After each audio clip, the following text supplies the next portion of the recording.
వచ్చినటువంటి సురేంద్ర గారికి ప్రత్యేకమైనటువంటి ధన్యవాదాలు శుభాకాంక్షలను తెలియజేస్తా ఉన్నాను. నేను మరి హైదరాబాద్లో ఉండగానే సోదరుడు మల్సను అదేవిధంగా మన నేషనల్ అవార్డు గ్రహీత రామయ్య సార్, నేను అనుకున్న రామయ్య సార్ గారు ఇట్లాంటివి చేస్తాడు బాగా. ఎందుకంటే అబ్బాపురంలో గత 2 years బ్యాకే అనుకుంటా మరి పిల్లలకు కావాల్సినటువంటి ల్యాబ్ కానీ ఇతరత్ర మ్యాథమెటిక్స్ సంబంధించినటువంటి ఎక్విప్మెంట్స్ వాళ్ళకి కావాల్సినటువంటి సామాన్లను కానీ ఇతరత్ర తీసుకొచ్చి వాళ్ళలో విద్యా నైపుణ్యాన్ని మారుమూల ప్రాంతాలకు కూడా ఉండాలి, మనం కూడా మిగతా ప్రాంతాలకు ఏం తక్కువ కాదు, మన పిల్లలు కూడా అగ్రభాగాన ఉంటారు అని నిరూపించాలన్నటువంటి సంకల్పంతో వారు చేసినటువంటి కృషి నాకు తెలుసు. కాబట్టి వారిని కూడా ప్రత్యేకంగా అభినందిస్తా ఉన్నాను. ఎందుకంటే ఇక్కడి నుంచి మరి నేషనల్ వరకు కూడా వెళ్ళి వారు అవార్డు తీసుకొచ్చే ఈ ప్రాంత ప్రజల యొక్క ఆర్థిక సామాజిక ఎడ్యుకేషన్ అండ్ హెల్త్ పరంగా ఏ రకంగా ఉపయోగపడితే అవన్నీ కూడా మేము స్వీకరించడానికి సిద్ధంగా ఉన్నాం. ఈ వెనుకబడినటువంటి ప్రాంత ప్రజల యొక్క అభివృద్ధిలో మీరు ఏ రకంగా మాకు తోడ్పాటు అందిస్తే తప్పకుండా అవన్నీ కూడా ప్రజలకు చేరవేసే విధంగా నేను ఒక సారథిగా ఉంటానని కూడా తెలియజేస్తా ఉన్నాను. ఎందుకంటే నాకు తెలుసు కరోనా వచ్చినప్పుడు మేమేదో చిన్నగా స్టార్ట్ చేసినాం, 23 మందితో సామాన్లు ఇవ్వడం, అది లక్షల మంది దాకా రీచ్ కాగలిగినాం. ఆ కష్టంలో వాళ్ళందరికీ చేరువైనామంటే అనేక మంది స్వచ్ఛంద సంస్థలు, వ్యక్తులు, మీలాంటి ఉద్యోగులు, పిల్లలు వాళ్ళ ప్యాకెట్ మనీ కోసం తల్లిదండ్రులు ఇచ్చినాయి, అవన్నీ కూడా తీసుకొచ్చి ఏదో ఒక రూపంలో ఆ లాక్డౌన్ సమయంలో అందరికీ కరోనా కష్టకాలంలో సరుకులు అందించగలిగినాం, వరదలు వస్తే అందించగలిగినాం. అదేవిధంగా ఇల్లు గాలి మనకు ఒక్కటే, కానీ అట్లా 100 మంది స్పందిస్తే 100 చేతులు, కాబట్టి వేల మంది యొక్క సమస్యలను మనం పరిష్కరించుకోవడానికి కూడా అవకాశం ఉంటుంది సహాయం చేయడానికి. కాబట్టి ఈరోజు మరి ఇక్కడ ఎంతో మంది ఉపాధ్యాయులు ఉన్నారు. కేజీబీవీ నుంచి కూడా వచ్చినటువంటి వాళ్ళు కూడా వాళ్ళ సమస్యలు కూడా చెప్పారు. మీరు కూడా సమస్యలలోనే ఉన్నారు, ఉపాధ్యాయులు కూడా. మీ అందరి యొక్క మనసులో ఏముందో నాకు తెలుసు. ఎందుకంటే జీతాలు టైంకు రాక ఎన్ని ఇబ్బందులు పడ్డారు. మీరు రకరకాల లోన్స్ పెట్టుకొని అవిటిని కట్టలేక మరి బ్యాంకుల నుంచి ఇతరత్ర కూడా ఇబ్బందులు పడ్డారు. కాబట్టి మేము 100కు 100% ఆ యొక్క మీ ఆకాంక్ష నెరవేర్చాలి ఫస్ట్. ఎందుకంటే మీరు సంతోషంగా ఉంటేనే పిల్లలు సంతోషంగా ఉంటారు.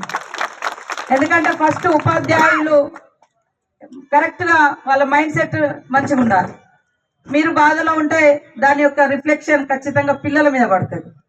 కాబట్టి మిమ్మల్ని సంతృప్తి పరిచే విధంగా, సంతోషపెట్టే విధంగా ఈ నూతన ప్రభుత్వం రేవంత్ రెడ్డి గారి యొక్క సీఎం గారి యొక్క ఆధ్వర్యంలో మేము పూర్తి చేయడానికి తప్పగా కట్టుబడి ఉన్నామని కూడా ఈ సందర్భంగా తెలియజేస్తా ఉన్నాం.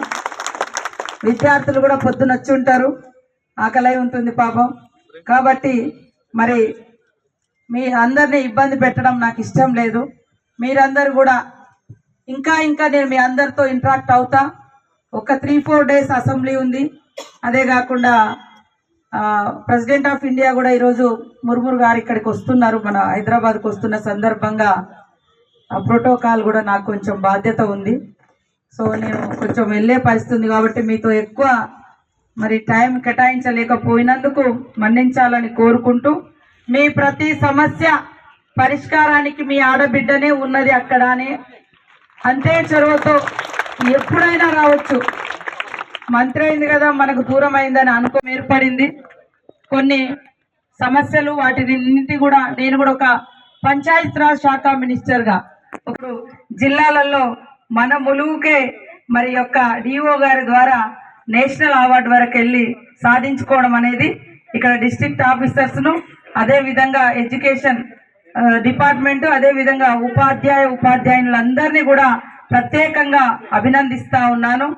ఇంకా మరింత గురుతరమైనటువంటి బాధ్యత ఉంది మన మీద.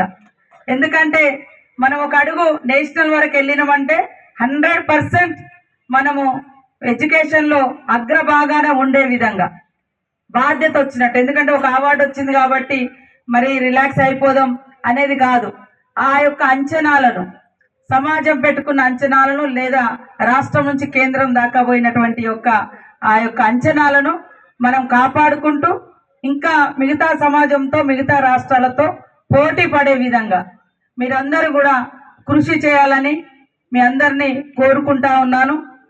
ముఖ్యంగా విద్యార్థులకు సంబంధించి మన వెనుకబడ్డ ప్రాంతాలు, కూలి కుటుంబాలు ఎక్కువ, సొంతంగా మరి రకరకాల ఏదైతే ఎక్విప్మెంట్స్ అవసరం ఉంటాయో, వాళ్ళకు పిల్లలకు కావాల్సినటువంటి స్టడీ మెటీరియల్ అవసరం ఉంటుందో అది వాళ్ళు కొనుక్కోలేనటువంటి పరిస్థితి కూడా ఉంటుంది. ఒకవైపు నుంచి డిపార్ట్మెంట్స్గా గవర్నమెంట్స్ నుంచి కూడా కొంత వెనుక ముందు అటువంటి పరిస్థితి కూడా ఉండింది కాబట్టి ఖచ్చితంగా ఇదొక ఆదర్శంగా తీసుకొని మేము కూడా గవర్నమెంట్ దృష్టిలో పెట్టి ఇది ఎంత మేరకు ఉపయోగపడుతుంది, ఇంకెట్లా చేస్తే బాగుంటుంది అనేటువంటి అంశాన్ని కూడా మరి చర్చించి తప్పకుండా ఇంకా మిగతా మెటీరియల్ కూడా అందే విధంగా, మిగతా స్టూడెంట్స్ కూడా అందే విధంగా కృషి చేసేటువంటి అంశాన్ని నేను రాష్ట్ర ప్రభుత్వం దృష్టిలో కూడా పెడతానని ఈ సందర్భంగా తెలియజేస్తా ఉన్నాను. స్వచ్ఛంద సంస్థలకు నేను స్వాగతం పలుకుతా ఉన్నా. మీకు